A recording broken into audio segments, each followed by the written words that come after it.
Antonio Valdivia es doctor en Ciencias Sociales y Jurídicas. Además, es economista en rama empresa. Ha cursado el máster de Dirección de Marketing de SADE y el de Dirección de Ventas de la Commercial Business School. También ha cursado el programa de Desarrollo Directivo de SADE. Es consultor en estrategia empresarial, marketing y ventas, con gran experiencia en organización y planificación comercial. Tiene más de 20 años de consultoría, habiendo intervenido en múltiples sectores, principalmente pymes, aunque también en grandes empresas. Ejemplos de ellos son Cables Pirelli, Gallina Blanca, Ports de la Generalitat, Agencia Catalana del Agua y Big Mat.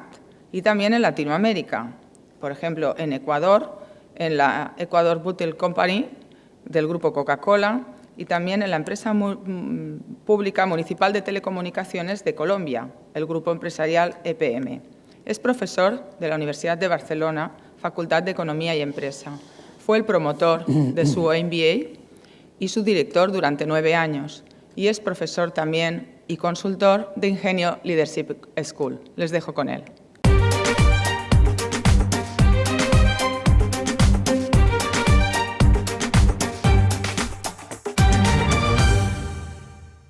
Hola, bienvenidos. Vamos a hablar de negociación estratégica. La charla la hemos planteado desde la perspectiva de plantear negociaciones con una cierta dificultad, de ahí el título que pueden ver en la pantalla, de cómo negociar con Aquiles. Y aunque vamos a hablar de negociación de forma genérica, vamos a centrarnos hacia la mitad de la charla o más a ver qué ocurre cuando negocio con alguien que a priori o de forma bastante clara es más poderoso que yo, más grande que yo, tiene más tamaño que yo o tiene más potencia económica. Para empezar, aquí ven algunas definiciones de lo que es la negociación. Todas ellas tienen un punto común y es que se trata de que a la hora de negociar tú ofreces algo, la otra parte ofrece otro algo que no siempre es coincidente y de una u otra manera hay que aprender a renunciar a cosas para ganar a otras, de forma que se den unos intereses compartidos y se pueda producir la negociación. Si no hay la actitud de querer entrar a renunciar a cosas a cambio de otras, evidentemente la negociación no se produce. Otra cuestión importante es cómo queremos negociar, desde qué posición. ¿Queremos ser duros, como tienen ahí en la imagen? ¿Queremos ser más bien cooperativos? Porque claro, si basamos nuestra negociación en un o te convenzo o te venzo y en la fuerza, discurrirá bajo unos parámetros y llegará a buen o mal fin. Si basamos nuestra negociación desde una visión más cooperativa, es muy probable que la negociación llegue a buen fin, que consigamos generar más valor y que aquello tenga mucho más sentido. Básicamente, de manera global, hay dos grandes tipos de negociación. La que conocemos, negociación por regateo, que se basa en lo que comúnmente decimos gano-pierdes, o la negociación por cooperación, el gano-ganas, el famoso win-win. En base a que sea una u otra, evidentemente el perfil negociador y la manera en la que discurre varían. En el caso de la negociación por regateo, lo que básicamente buscamos es reclamar valor. El que más gana es el que más valor obtiene. Y es una negociación brusca, es una negociación donde se amenaza, se llega incluso a la coerción, se busca el mayor beneficio, no se busca la cooperación, incluso en muchas ocasiones se parte de una cierta desconfianza, mientras que en una negociación por cooperación el estilo y las actitudes son totalmente distintas. En una negociación por cooperación, lo que vulgarmente se dice, hay que aumentar el pastel. Si conseguimos sumar intereses y beneficios de ambas partes, evidentemente el tema a negociar crece y a partir de ahí es mucho más fácil buscar puntos en común. En una negociación por cooperación se informa, no hay desconfianza como en la negociación por regateo. En una negociación por cooperación se busca el acuerdo, no se busca avasallar al otro, se busca generar confianza y tener una buena relación con el otro. Dicho de otra manera, el principio negociador de toda cooperación, de todo gano-ganas o win-win, es generar valor. En cualquier caso, hay algo que siempre hay que tener en cuenta y que siempre nos va a afectar, que son los sistemas de comportamiento. Todo ser humano se mueve en dos sistemas de comportamiento. Uno que es emotivo, basado en emociones, sistema emocional, y otro que es racional, basado en el pensar. A partir de ahí, el sistema racional lo controlamos. Es deliberativo, se basa en un razonamiento abstracto, en un análisis lógico, pero el sistema emocional siempre está presente. Tanto es así que surge casi que de forma espontánea. Tiene en cuenta percepciones, intuiciones, no requiere de esfuerzo, surge de manera inesperada incluso en algunas ocasiones, ¿no? Entonces, claro, en un proceso de negociación sería más lógico basarnos en un sistema racional basado en el pensamiento que más en un sistema emocional basado en las emociones. Lo que ocurre es que hoy en día vivimos una situación en la cual básicamente está bien visto a nivel social. Casi todo lo hacemos girar en torno a ser felices, casi todo lo hacemos girar en torno a que se valoren las emociones. Si hablamos del mundo creativo, del mundo publicitario, todo se dirige hacia las emociones de los consumidores.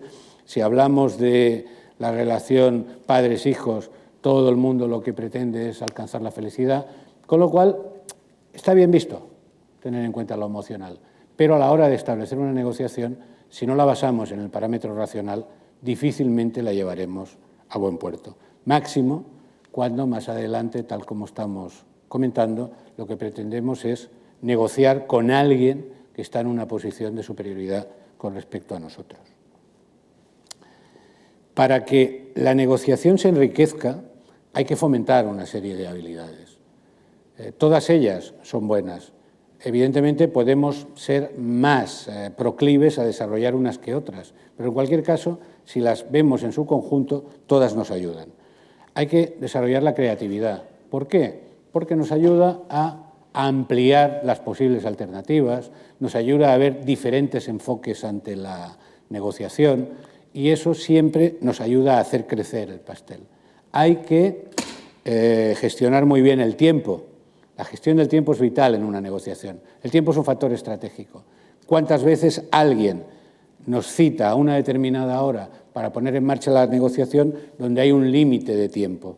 Este límite de tiempo condiciona el trasiego de argumentos, condiciona el tiempo de poder dedicar a ver con más exactitud lo que hace la otra parte. O sea, el tiempo es vital. Otro tema muy importante es la escucha activa. En muchas ocasiones estamos escuchando, pero más que escuchar parece que oigamos lo que dicen sin prestarle mucha atención. Una escucha activa se basa en prestar una atención, concentrarnos en aquello. No hay nada más importante en esos momentos que a escuchar y atender a nuestro interlocutor. Además, una escucha activa conlleva una visión clara de la situación, un prestar atención a aquello, tanto a nivel de sonido como a nivel visual. Si hacemos una escucha activa, captamos muchísima información que con una escucha tradicional se nos pasa desapercibida. También es importante tener un comportamiento basado en la asertividad. Asertividad en el bien entendido de que yo tengo que defender mis propios intereses y mis posiciones sin ningún tipo de cortapisa y de forma transparente y clara, igual que la otra parte debe de defender los suyos. Y a partir de ahí hemos de intentar buscar el acuerdo. No se puede partir de un comportamiento no asertivo, donde yo ya me baso en la sumisión. Otro tema vital para mejorar la negociación es todo lo que tiene que ver con la inteligencia emocional. Inteligencia emocional entendida en sentido amplio, como más adelante vamos a comentar. La visión para que una negociación sea, yo diría, adecuada y fructífera, básicamente las negociaciones por regateo no siempre son fructíferas. Es mejor siempre ir a negociaciones por cooperación. Pero para ello hay que aplicar una visión determinada. La visión es, como veis ahí en la pantalla, estoy dispuesto a darle todo o parte de lo que usted quiera, siempre y cuando usted esté dispuesto a darme todo o parte de lo que yo quiera, o de lo que yo quiero. Yo entiendo que esto se puede resumir en una frase, que es, hemos de llegar al acuerdo de que estamos en desacuerdo. Eso demuestra un talante, una filosofía, una visión de la negociación que se basa en buscar valor. Es habitual en el inicio de algunas negociaciones firmar un convenio. ¿Por qué? Porque es una manera de demostrar que tenemos interés en negociar de verdad.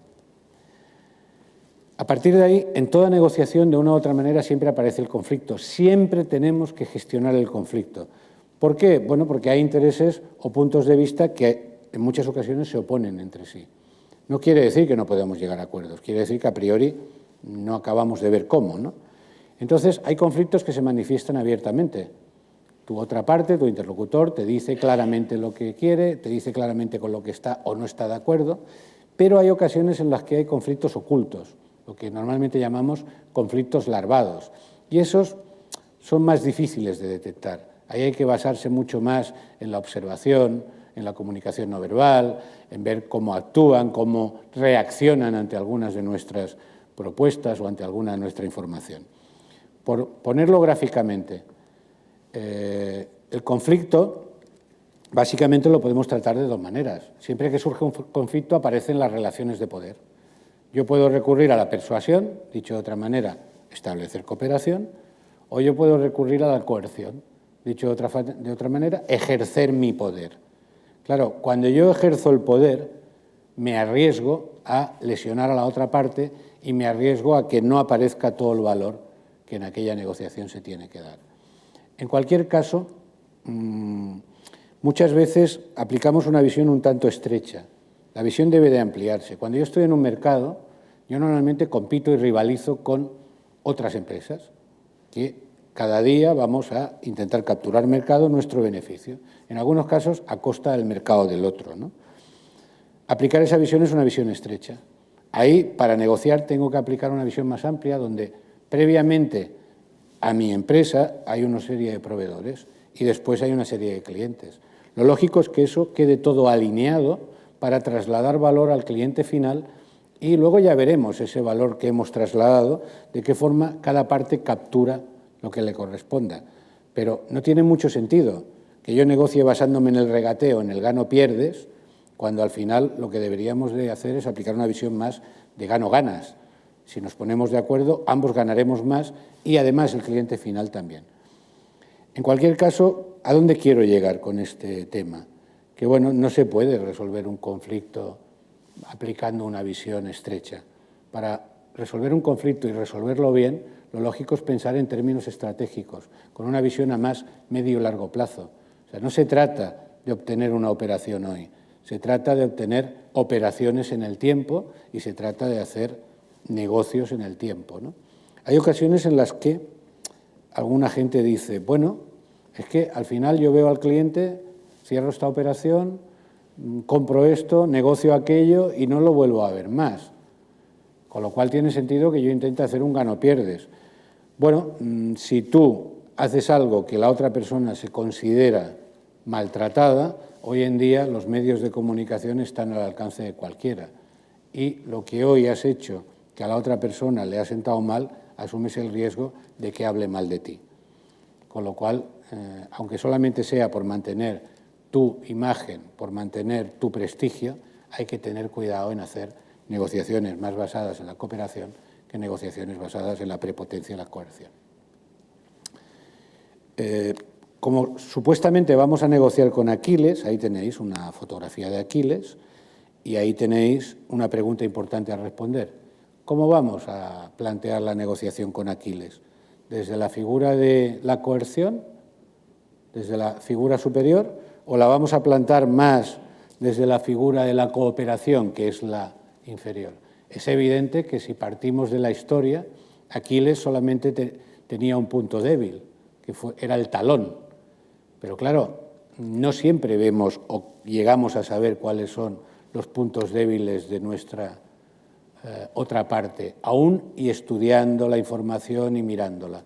Con lo cual, tiene mucho más sentido plantearse la negociación, ya no solo con Aquiles, sino en general, desde la cooperación que desde el regateo y la coerción. Porque ampliando el pastel es mucho más fácil que consigamos llegar a buen fin. En cualquier caso, ¿qué es importante en la negociación? Bueno, yo tengo que tener muy claro el entorno en el que voy a negociar. ¿Cuál es el marco de la negociación?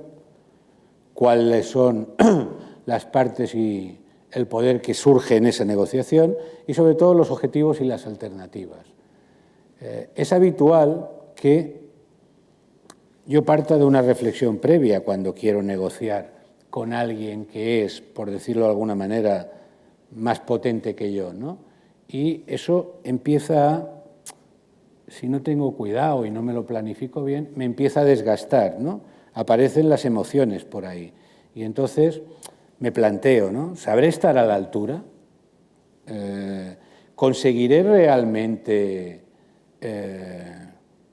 negociar?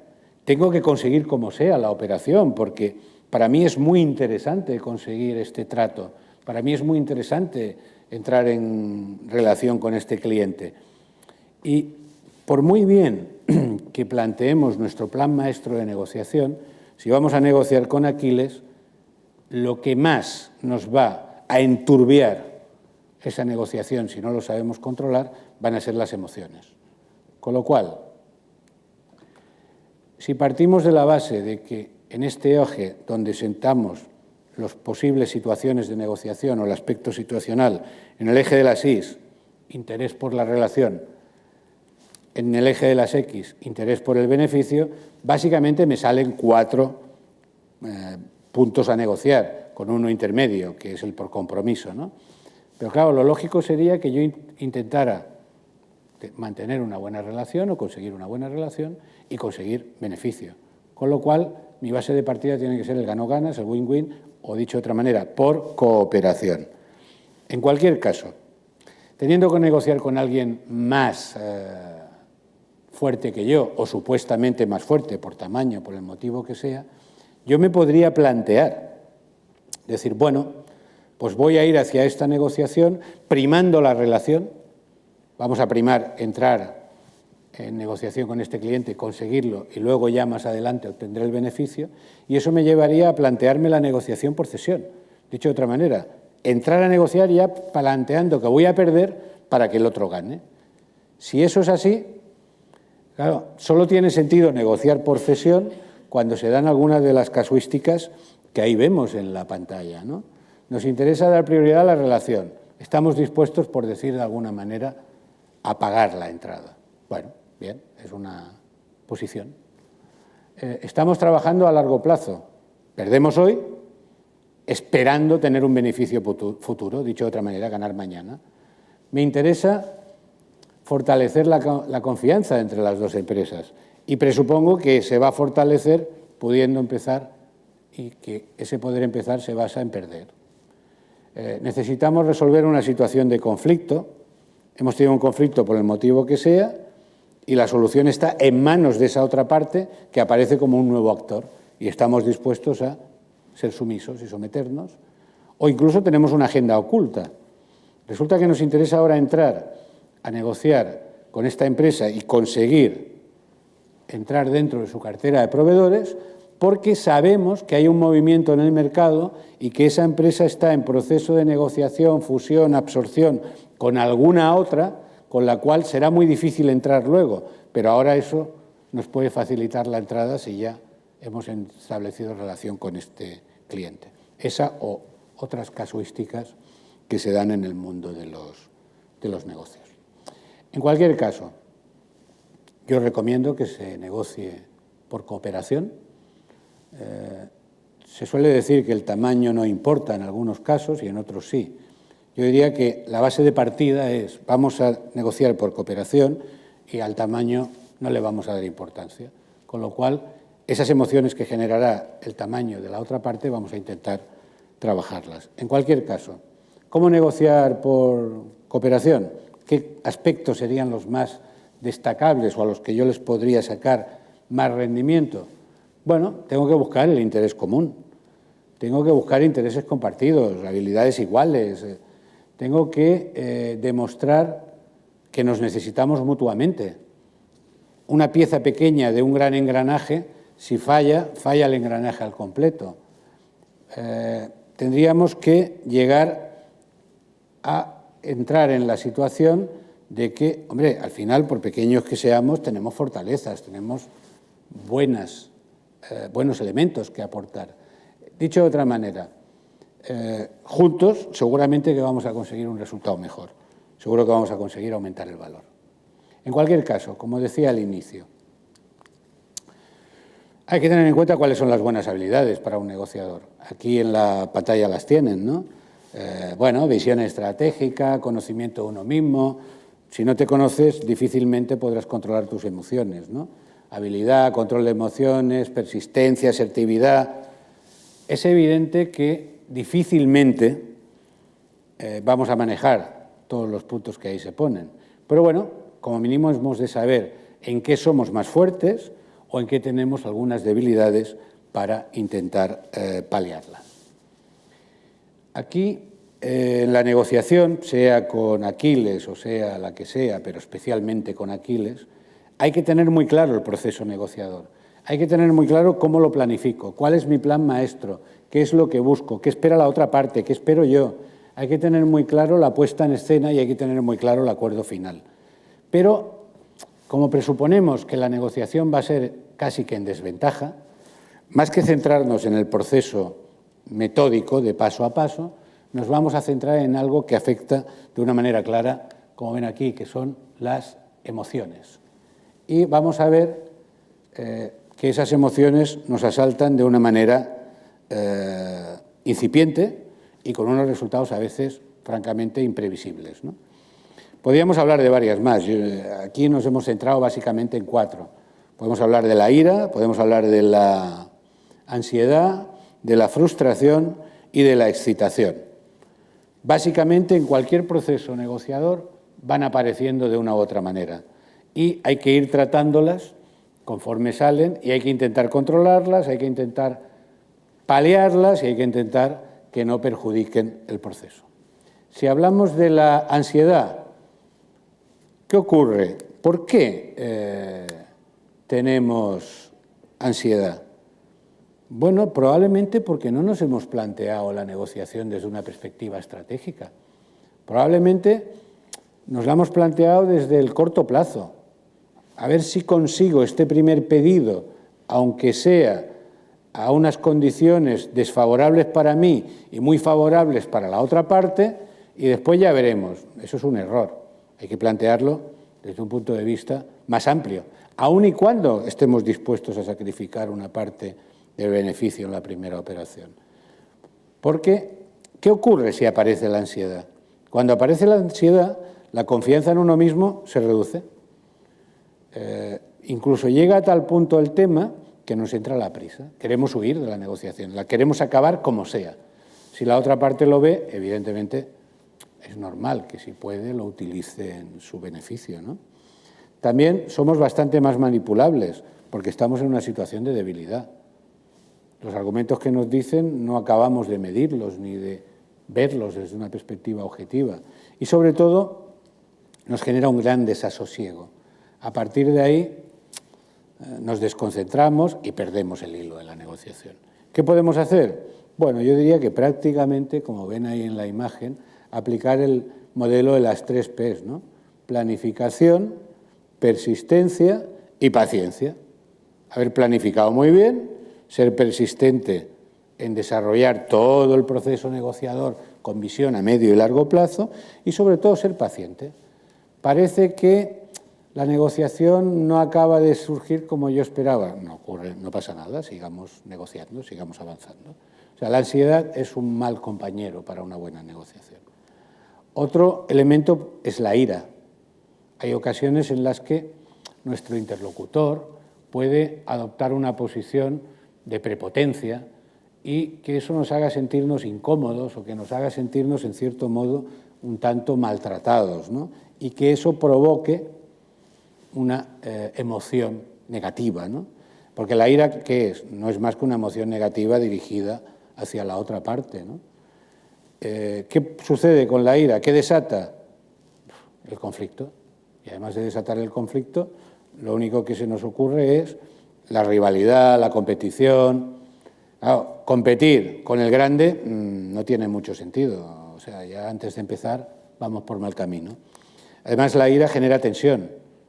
Instantáneamente, en el momento en el que yo me sitúe en la ira, voy a estar mucho más crispado, la comunicación no verbal va a ser muy dura y, sobre todo, no fomenta la relación. Para que una relación empiece a fluir y empiece a funcionar, se debe de asentar en la confianza. Y la confianza no se da con una crispación o con una situación en la que se denota claramente enfado o una cierta irracionalidad, ¿no? Entonces, ¿qué puedo hacer? Bueno, en un momento dado se puede intentar buscar una pausa, se puede plantear la negociación desde el inicio en que hoy trataremos este tema y en otra sesión trataremos este otro. En fin, en definitiva, no hay un proceso estándar, pero todo lo que tenga que ver con un buen manejo de la inteligencia emocional, sobre todo muchas dosis de empatía y, como siempre, la paciencia, me ayudará a evitar la ira. Lo que ocurre es que, claro, para yo frenar la ira tengo que previamente haberme planteado muchísimas situaciones para que no me pille por sorpresa. Otra posible es la frustración. ¿Qué ocurre? Bueno, sentimos que va avanzando la negociación y estamos perdiendo más de lo que habíamos esperado y se nos escapa de la mano la negociación. Ya no estamos llevándolo por el camino que queremos. A partir de ahí, como consecuencia de eso, ¿qué ocurre? Bueno, empezamos a cometer más errores. Estamos tan centrados en lo que acabamos de perder ahora o creemos haber perdido que eso nos ofusca. En lugar de ver los aciertos, porque en toda negociación puede haber errores, pero siempre hay aciertos. Nos ofuscamos, empezamos a asumir una posición de debilidad. Y esa posición de debilidad, ¿qué provoca? Bueno, provoca que mi racionalidad disminuye y mi emotividad aumenta. Y a partir de ahí no planteo términos objetivos, planteo más bien términos viscerales. Otra es la excitación. Esta normalmente, ¿cuándo se da? Bueno, yo veo que el tema va muy bien, está saliendo mucho mejor de lo que yo esperaba y me empiezo a alegrar. Claro, cuando la otra parte me ve con una mayor excitación de lo previsto, lo primero que piensa es que algo está haciendo mal y aparece la frustración. Con lo cual, ¿qué ocurre? Se endurece la negociación. Probablemente no hay ningún problema para que sea así, pero ante esa reacción nuestra, la otra parte también toma una posición, cambia. Segundo problema, estoy excitado, visceralmente y emocionalmente estoy más animado y eso me da un cierto exceso de confianza.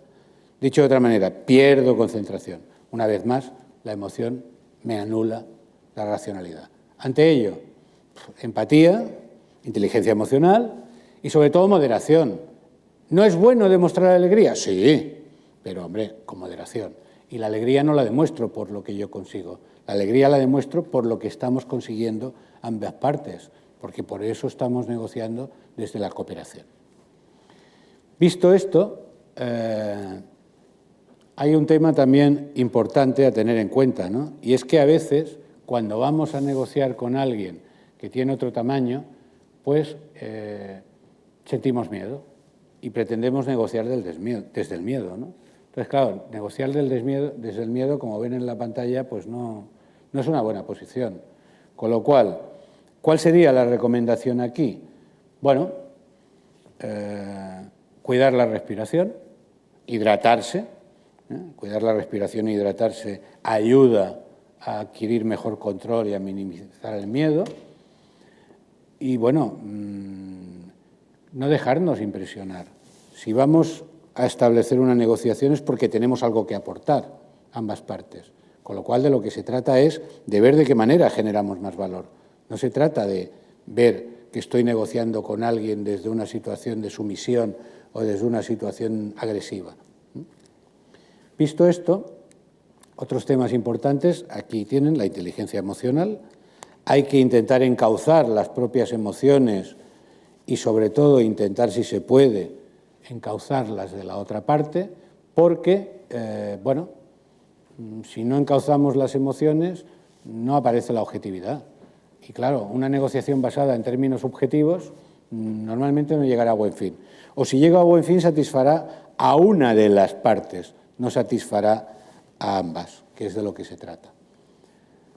Mucho cuidado a la expresión no verbal y a la comunicación no verbal.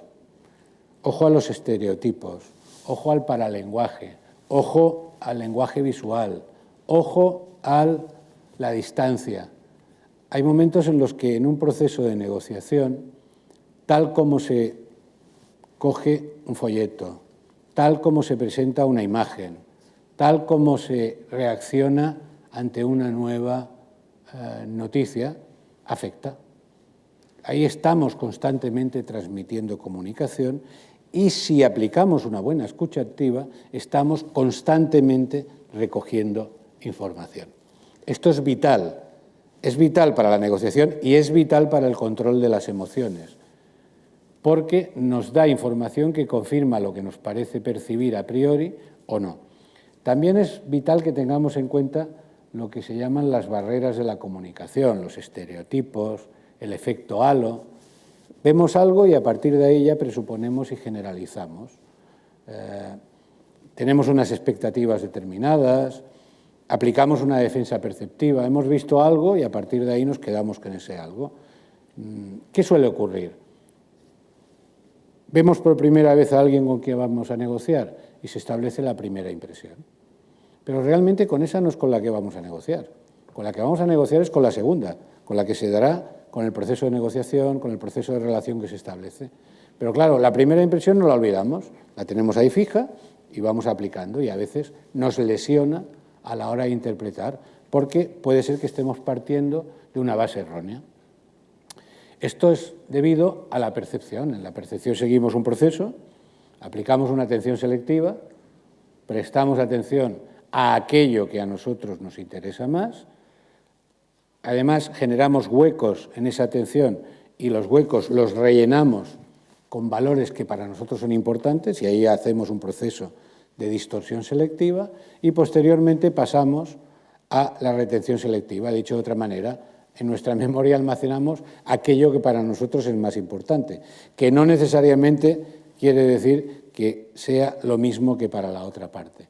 Con lo cual hay que tener mucho cuidado con, en todo momento a lo largo de la negociación, aplicar un buen proceso de escucha activa y estar constantemente viendo todo lo que allí sucede desde un parámetro lo más objetivo posible y, si es posible, previamente preparado en mi plan maestro de negociación. Soluciones para negociar con Aquiles. Bueno, pues trabajar la negociación emocional. ¿Eso qué quiere decir? Bueno, yo tengo que preparar muy bien mi negociación y básicamente tengo que prever 3 grandes momentos. Lo que sería el principio de la negociación, qué creo que me va a poder pasar, qué creo que me va a poder pasar durante el desarrollo y qué creo que va a ocurrir hacia el final. Si lo preparo desde esta perspectiva, estaré analizando posibles distintas posiciones. Es evidente que cuando hablamos de emociones no tenemos un buen vademecum ni un libro mágico. Simplemente tenemos que intentar gestionarlas de la forma más correcta posible y que lesionen menos el proceso negociador. Cuando hablo del inicio de la negociación, yo diría, hombre, es importante que me pregunte una serie de cuestiones, ¿no? ¿Yo cómo me siento ante esta negociación? ¿Tengo miedo? ¿Creo que voy en posición de debilidad? ¿Cómo me siento? ¿Cómo creo que se va a sentir la otra parte? ¿Va a ser prepotente? ¿Va a venir a ejercer su fuerza? ¿Qué emociones aparecen por ahí? Quizá me tengo que plantear si en la negociación tiene que acompañarme alguien, porque yo solo no me veo lo suficientemente en posición adecuada para negociar. Tengo que planteármelo así. Con lo cual, ¿qué tengo que tener en cuenta aquí? Bueno, reducir la ansiedad. Todo lo que me produzca ansiedad tengo que intentarlo reducir. Otra forma de reducir la ansiedad es plantear previamente la situación y trabajarlo y verlo y profundizar en ello. Tengo que controlar la excitación y, sobre todo, tengo que practicar a fondo la negociación. Con práctica minimizo ansiedad y minimizo emociones. Dicho de otra manera, si algo que me va a ocurrir en la negociación yo previamente lo tengo previsto, en el momento de la negociación mi reacción emocional no será tan fuerte. El desarrollo. Bueno, preguntas importantes ya durante el desarrollo de la negociación. Esto presupone cuando ya hayamos avanzado un poco más. ¿Qué puede ocurrir durante la negociación que me irrite? ¿Qué es lo que va a provocar en mí un punto de visceralidad? ¿Qué debo de hacer para no molestar a la otra parte? Para no hacer desatar ninguna visceralidad por lo que la otra parte tiene que ver. ¿Qué objeciones me pueden manifestar? Hay empresas, cuando están en según qué tamaño, que negocian con empresas más pequeñas, que llegan incluso a decir, bueno, es que nosotros normalmente solamente negociamos con empresas de tamaño grande, porque tal, pero en esta ocasión y excepcionalmente, con lo cual pretenden hacer valer su posición, ¿no? Claro, si esto es así, al final es una objeción manifiesta, pero que no tiene mucho sentido. Pero bueno, si me la emiten, ¿cómo lo voy a tratar eso? Porque si no lo tengo previsto, en el momento en el que me la emitan, me voy a ver sujeto a un cierto componente de ira o me voy a ver sujeto a alguna emoción que me va a enturbiar el proceso negociador. ¿Qué no tengo que olvidar? Bueno, hay que controlar la ira, hay que anticipar cuáles creo yo que van a ser los argumentos de la otra parte, pero desde el supuesto de que la negociación me va a ir muy bien hasta el supuesto de que la negociación me va a ir menos bien. No solamente se trata de plantear una única posición. También es importante que yo prepare respuestas a temas críticos o que yo creo que pueden ser críticos. Cuando una respuesta está preparada, genera mucho menos impacto en mí, cuando la otra parte me la manifiesta. Y para acabar, el final de la negociación. ¿Qué serían las preguntas que yo debo de tener claras? Sin pretender ser exhaustivo en la lista, ¿cómo me sentiré ante los posibles resultados? ¿Qué ocurre si me va muy bien? ¿Qué ocurre si me va muy mal? ¿Qué sentimientos deber expresar? Recordar que la excitación, pues hay que controlarla. Está bien que yo manifieste alegría porque estoy satisfecho por el acuerdo que he alcanzado, pero un exceso de alegría puede hacer aparecer la frustración en la otra parte. También, ¿qué pretendo y qué espero conseguir? Son preguntas que me anticiparán a que yo cuestione cómo aquello lo voy a tratar. En el momento en el que yo he cuestionado el posible escenario, es mucho más fácil que mis emociones estén más controladas. Sobre todo, no olvidar que hay que controlar la excitación. Un exceso de excitación produce frustración en la otra parte. Es importante manifestar alegría, pero creando valor para ambas partes. Y sobre todo, es importante que toda negociación basada en un win-win, en una cooperación, comparta los logros alcanzados. No es éxito mío o éxito de la otra parte. Es un éxito conjunto y común. Muchas gracias.